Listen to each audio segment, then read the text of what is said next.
स्वागत छ भाइ बहिनीहरूलाई नेपाल अनलाइन स्कुलमा। हामीले फोर्ससँग रिलेटेड न्युमेरिकलहरू डिस्कस गरिरहेका थियौँ, जसमा हामीहरूले यो क्रममा हामीले टाइप 1, 2, 3 एन्ड 4 यो चारवटा टाइपलाई चाहिँ डिस्कस गऱ्यौँ। र अब हामी टाइप 5 मा जान्छौँ। टाइप 4 र टाइप 5 लगभग हामीहरूको सेम छ, जस्तै हामीहरूको टाइप 1 र टाइप 2 थियो। जस्तै हामीहरूको टाइप 4 मा हामीले के भनेका थियौँ त, जी इजिकल्स टु हामीले के क्यालकुलेट गरेका थियौँ त, एक्सेलरेसन ड्यु टु ग्राभिटी कति हुन्छ भन्ने कुरा क्यालकुलेट गरेका थियौँ। त्यसै गरी अब हामीको टाइप 5 मा हेर्ने हो भने यहाँ पहिले टाइप 4 को लेखेँ मैले, ल है। टाइप 4 मा हामीहरूले acceleration due to gravity G भनेको हामीहरूको GM by R square, GM by R square हामीहरूले यसबाट acceleration due to gravity G यो स्मल जी क्यालकुलेट गरेका थियौँ। र त्यसै गरी टाइप 5 मा केही फरक छैन। जस्तै टाइप 5 मा हामीहरूलाई के भन्छ भने डिटर्मिनेसन अफ टाइप 5 मा, टाइप 5 भनेको हामीहरूको determination of mass of heavily body with known radius भनेर भन्छ।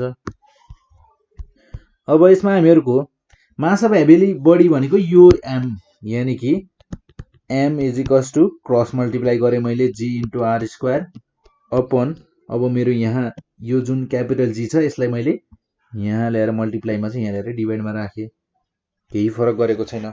देन अब हामीहरूको जुन क्यापिटल एम छ, यो क्यापिटल एम भनेको के हो त, रेडियस अफ अर्थ हो। अर्थ के थियो त, एउटा ठुलो मास थियो, एकदमै ठुलो मास थियो। र त्यसै गरी हामीहरूको जुन अर्थको सर्फेसमा भएको एउटा सानो बडी थियो, सानो ओब्जेक्ट, त्यो हामीहरूले योभन्दा पहिले गर्दा एउटा इक्जाम्पलमा हेरेका थियौँ, फिगरमा हेरेका थियौँ। पृथ्वी ठुलो छ र त्यसमा एउटा सानो अब्जेक्ट सर्फेसमा बसेको छ, त्यसको इक्जाम्पल लिएर त्यसको फिगर बनाएर हामीले गरेका थियौँ। र त्यसै गरी आज हामीहरूले त्यो पृथ्वीको मास कति हुन्छ, त्यो जुन हेभिली बडी छ, जुन त्यो ठुलो बडी छ, त्यसको मास कति हुन्छ त्यो क्यालकुलेट गर्छौँ। अब यो केसमा हामीहरूलाई के हुन्छ भने त्यो बडीको रेडियस चाहिँ पत्ता लाग्छ।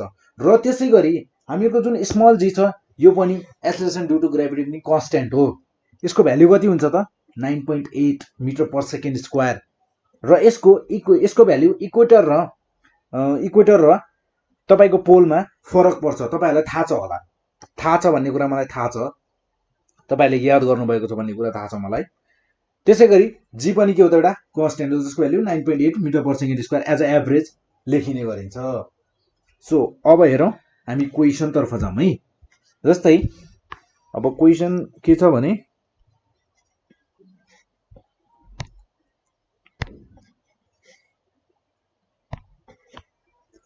a 55 kg boy, जस्तै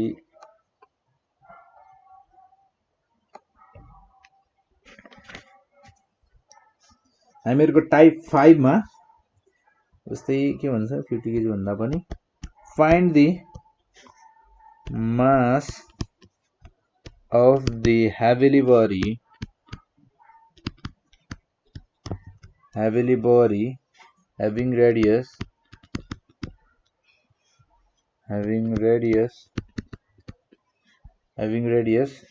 6.4 into 10 to the power 6 metre. अब हामीहरूलाई यहाँ अरू केही पनि कुरा गिभन छैन, अरू हामीहरूलाई यहाँ केही कुरा पनि दिएको छैन। अब अरू कुरा दिन जरुरत पनि छैन, किनभने हामीहरूको यहाँ हेर्ने हो भने हामीहरूले क्यालकुलेट गर्नुपर्ने जी हामीहरूको टाइप 5 भनेको के हो त, एउटा कुनै पनि हेभिली बडीको मास निकाल्नु छ हामीहरूलाई। देन अब यसमा हामीहरूले यो हेर्ने हो भने जिआर स्क्वायर बाई जी, जुन स्मल जी छ त्यो पनि कन्स्ट्यान्ट छ, जुन क्यापिटल जी छ त्यो पनि कन्स्ट्यान्ट छ। स्मल जी भनेको हामीहरूको एक्सेलरेसन ड्यु टु ग्राभिटी र क्यापिटल जी भनेको हामीहरूको युनिभर्सल ग्राभिटेसनल कन्स्ट्यान्ट भयो, जसको भ्याल्यु पनि हामीहरूलाई थाहा छ। र त्यसै गरी जी को भ्याल्यु पनि थाहा छ हामीहरूलाई। र हामीहरूले आर को भ्याल्यु यहाँ गिभन छ 6.4 into 10 to the power 6 metre भनेर गिभन छ रेडियस अफ अर्थ भन्दा पनि रेडियस अफ कुनै हेभिली बडी देन जस्तै पहिले अब गिभन लेखौँ हामीहरूलाई यहाँ गिभन भनेको radius of heavily body radius of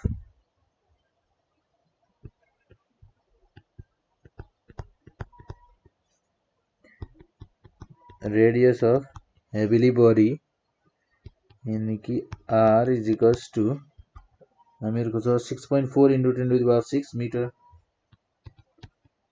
6.4 into 10 to the power 6 meter then हामीहरूलाई थाहा भएको भ्यालु हामीहरूले अलरेडी हामीहरूले पहिलेदेखि नै याद गरेका भ्यालुहरू के भयो त G जसलाई भनिन्छ युनिभर्सल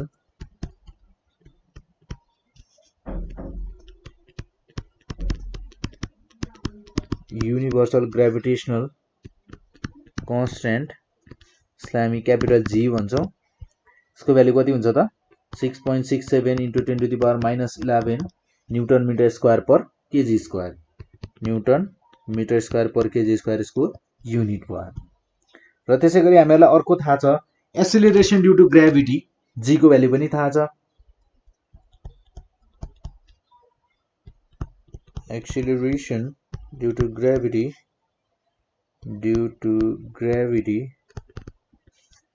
जी स्मॉल जी इसको वैल्यू भयो 9.8 मीटर पर सेकेंड स्क्वायर इसको यूनिट then now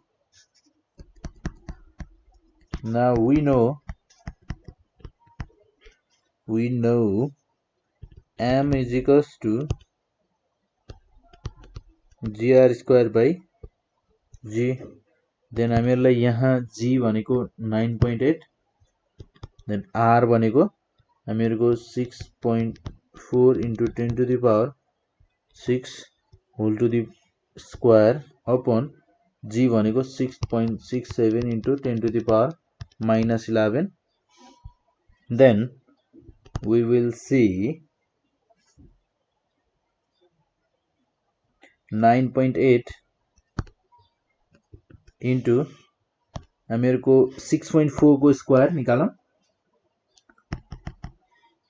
6.4 को स्क्वायर भनेको हामीहरुको 40.96 into 10 to the power हुने भयो 6 to the 12 upon 6.67 into 10 to the power minus 11 then हामीहरुले यसलाई क्याल्कुलेट गर्न सक्छौं अब 9.8 into 40.96 401.408 divided by 6.67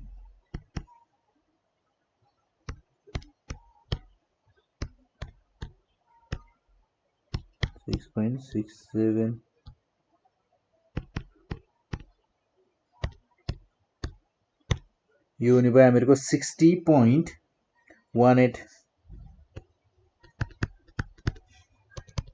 60.18 र यहाँ हामीहरुको हुने भयो into 10 to the power 12 plus 11 मैले यस्तो गरे यसलाई जुन हामीहरुको माइनस 11 पावर मा छ त्यसलाई मैले माथि ल्याएर प्लस 11 पावर बनाए र यो स्टेप मा ल्याएर मैले के गरे भने 12 plus 11 गरे 60.18 into 10 to the power 3 to 23 र हामीहरु यसलाई लेख्न सक्छौं 6.018 into 10 to the power 24 यो भनेको हामीहरुले कसरी लेखेको भने 6.018 into 10 into 10 to the power 23 र त्यसैगरी यहाँ पनि 1 छ एउटा 23 plus 1 24 यो हामीहरुको m भनेको के हो त मास को युनिट के हुन्छ त केजी अब यो केजी भन्ने कुरा पनि याद नराखिकन पनि यहाँ पनि यो फर्मुला हामीले जसरी क्याल्कुलेट गर्यौं, यो फर्मुला हालेर जसरी क्याल्कुलेट गर्यौं, यसको युनिट पनि क्याल्कुलेट गर्न सकिन्छ। जस्तै यहाँ केजी आएको छ नि, mass is equals two G, यो जी हेरौँ है, यसको युनिट के छ, मिटर पर सेकेन्ड स्क्वायर भनेको डिभाइडेड बाई एस स्क्वायर हैन, इन्टु लेखेँ मैले यहाँनिर इन्टु लेख्नुभन्दा कन्फ्युज हुनुहुन्छ तपाईँले, फेरि त्यहाँनिर लेख्यो भने इन्टु, त्यसै गरी हामीहरूको आर स्क्वायर छ, आर भनेको के हो, डिस्टेन्स, डिस्टेन्सको मिटर, यहाँ स्क्वायर छ, मिटर स्क्वायर हुने भयो। र त्यसै गरी जी लाई हेरौँ, अब जी को युनिट के छ त, जी को युनिट भनेको हामीहरूको न्युटन, र न्युटनलाई पनि हामी फेरि डिकोड गर्न सक्छौं, F is equals to MA, अनि एम भनेको KG upon metre per second square, KG metre per second square हुने रहेछ न्युटन भनेको। यहाँनिर हामी लेख्न सक्छौं केजी, न्युटनको ठाउँमा अहिले न्युटन नै लेखौं, newton metre square per KG square हुने भयो, यानी कि डिभाइडेड बाई केजी स्क्वायर हुने भयो, यानी कि यसलाई लेख्न सक्छौं हामी M cube upon metre cube भयो हैन।